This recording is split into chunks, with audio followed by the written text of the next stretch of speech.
This FilmCast is not intended for kids. Cronus Network. Hello, I'm Puppet Gabe, visiting from Dimension P. This is truly a momentous day. Theaters are open again. New Mutants is playing right now. So I said, let's send Gabe to check it out. He's there right now. Let's cut to his feed.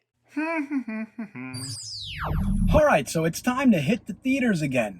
I'm really excited about being back in my happy place, the movies. Today's movie is New Mutants, which I've really liked the trailers. The trailers have been really intriguing. I was excited about watching this movie every time that it was announced, and then subsequently its release date was canceled. But I'm really looking forward to seeing it now. I hope it doesn't suck. I'm gonna head inside and check it out. Let's all go to the movies. Let's all go to the movies. Let's all go to the movies. Sounds good, Gabe. Enjoy the film. While you're watching, we'll turn into Holly for the lowdown. I like the lowdown. Okay, well, it turns out that Holly was sucked into a portal. So till we can figure out how to get her back, you are stuck with me for the lowdown. Me. Gamer Gary. You know me. Here's the lowdown! New Mutants is infamous for missing its release dates. The Disney acquisition of Fox in 2019 shed doubts on if the film would ever be released. New Mutants is technically part of a now defunct continuity of films. Not that the X-Men films are known for great continuity. New Mutants was directed by Josh Boone on an estimated budget of $100 million. The flick features an ensemble cast with such talent as Maisie Williams, Charlie Heaton, and Anya Taylor-Joy. I think I mispronounced her name. The flick is set to be horror-based, something we haven't really gotten in the comic book genre. Thank you, Gamer Gary. You did a fair job, but I miss Holly. We gotta pull her out of that vortex. We need her back on the show. Well, it looks like Gabe's done watching the movie. Yeah, don't pay attention to the time span. Okay? Don't overthink it. Alright, so I've just seen New Mutants. Does this movie suck? No, it doesn't suck. Is this movie great? No, it's not great. Okay, is this movie scary? No, not really. Is it creepy? Yes, it's creepy.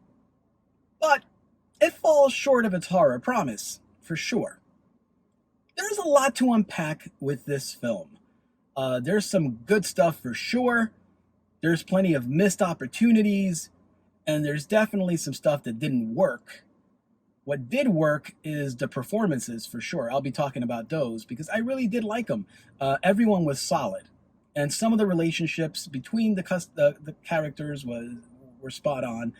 I really liked some of the dynamics at play, and if anything, the film made me curious about wanting to see more in this world. It's looking doubtful that we're ever going to see that, but I am curious. Having gone in, never having read New Mutants, I was pretty much a clean slate. And walking out of the film, I kind of want to look up some New Mutant comics and check out some of the backstories and some of the things that weren't included in this film. Because there are gaping holes in this film. You can tell they cut a lot out of this movie. And a lot of it was backstory for some of these characters. Now, you get vignettes as to how they ended up where they are, but some of their powers are not quite explained, and they're more akin to magic than they are mutant powers. It's a lot of mystical stuff. So, without any further ado, let's go ahead and take a deep dive into New Mutants. And here we go. Rain Sinclair, portrayed in the film by Macy Williams, is about the only New Mutant I was familiar with. I am a fan and was genuinely pleased to get to know her better, because obviously I've never read New Mutants. Her backstory is tragic and speaks to a person of faith persecuted by those who claim righteousness in the most perverse of ways. Macy delivers a solid performance, and I really felt for her situation. I'd love to see her portray this character alongside Daphne Keenan in an X-23 flick. And no, X-23 is no place to be seen here. While there are a few X-Men references, this is a standalone flick, largely unconnected to prior films. Blue Hunt portrays Daniela Moonstar, a character I'm unfamiliar with. I'm also unfamiliar with the actor herself, but she delivered a fair performance and I bought into her. Her powers are an unfolding mystery in the film, and I can't get into it here. If you want my thoughts on the specifics, I will be posting a spoiler room discussion shortly after this video is complete. What I can say is that she shares a good bit of screen time with Macy, and their chemistry is good. Their character's relationship is one of the dynamics I found interesting. She could join my long desired X-23 flick any day.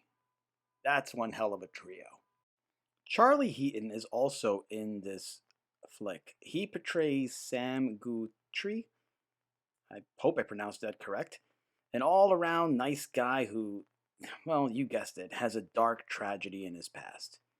He is not a particularly interesting character, with a bizarre power set that can, well, be self destructive. Charlie delivers a fair enough performance and brings heart to the portrayal.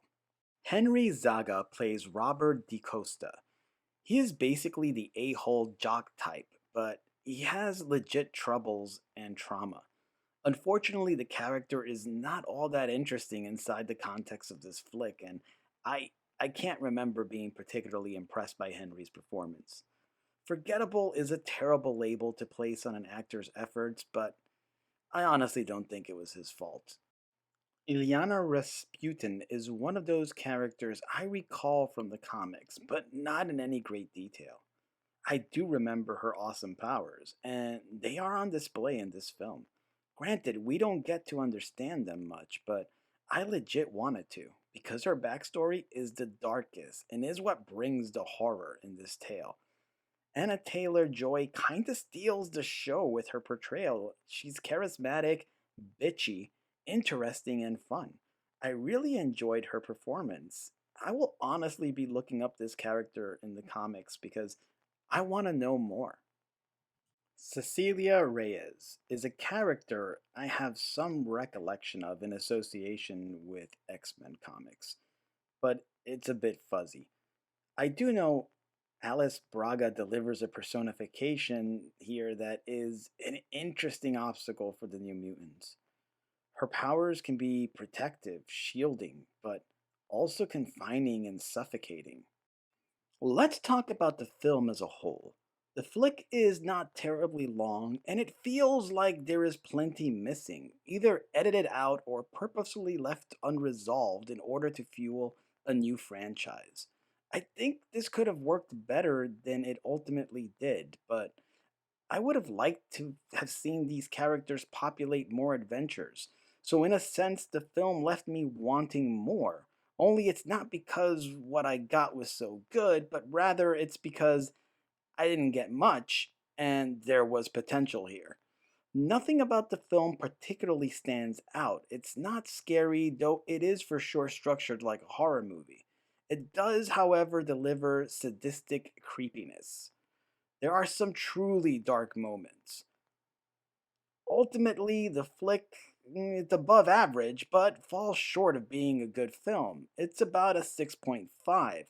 Granted, I'm not the demographic for this film. If you were looking for a horror flick with X-Men powers and what is actually an original take on a saturated genre, the New Mutants will do just fine. For me, it left plenty to be desired, and I would have liked to have seen them try this again. Huh. Thank you, Gabe, for your thoughts and insight. I can't wait to see the movie for myself. Well, that about does it for Gabe's FilmCast. Gamer Gary, take us away. Thank you for watching Cronus Network. Hit like and subscribe. Please share our content. Yeah. Well, show's over. What's that racket? Hey, you have to help me. I found a way to get Holly back. How? I've got a book. A book? It is called the Necronomicon. But I need your help with the rituals. The rituals? Jeez, what could go wrong?